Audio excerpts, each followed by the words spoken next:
Castles of Mad King Ludwig is a castle building game for 1 to 4 players. It takes about 90 minutes. To start, set up the central board and use the 4-player side for a 4-player game and the 2 to 3-player side for a 2 or 3-player game. Shuffle each stack of room tiles and place them on the matching spaces.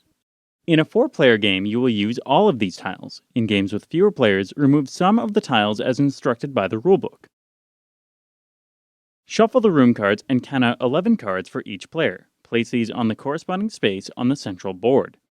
Shuffle the favor tiles and draw one randomly for each player. Place these face up on the contract board. Draw and reveal room cards according to the number of players and place the tiles along the bottom of the contract board. Once the board is set up, each player takes 15,000 marks, chooses a color, and draws 3 bonus cards. They return 1 bonus card to the bottom of the stack and keep the other 2. Now, the game is ready to begin.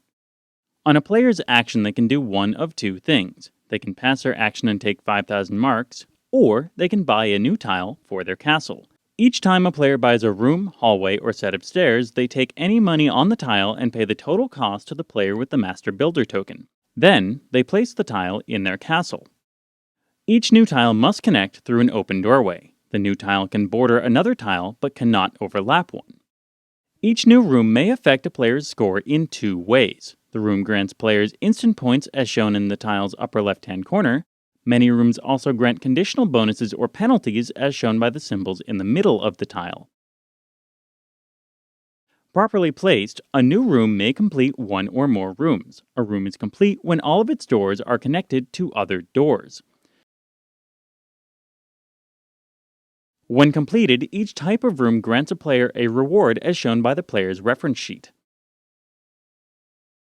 At the end of the turn, place a 1,000 mark coin on each room that remains below the contract board and pass the Master Builder token to the left.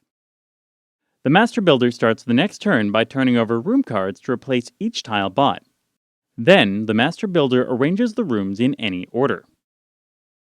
The game ends after the turn in which the Master Builder reveals the last room card. Once all players take their action on the last turn, they enter the endgame scoring phase. During this phase, players gain additional victory points according to bonus cards, empty tile stacks, money, and favors. The player who did best on each favor gains 8 points. The player that did second best gets 4 points, and so on. In the case of a tie, all players involved in the tie add up the points and divide them equally. Each room in a player's castle from a depleted stack is worth 2 bonus points. Each player also reveals and scores each of their bonus cards.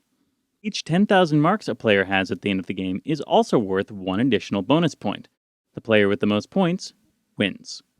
This has been a Clever Move Quick Play. For more board game information, news, and fun, visit clevermovegames.com.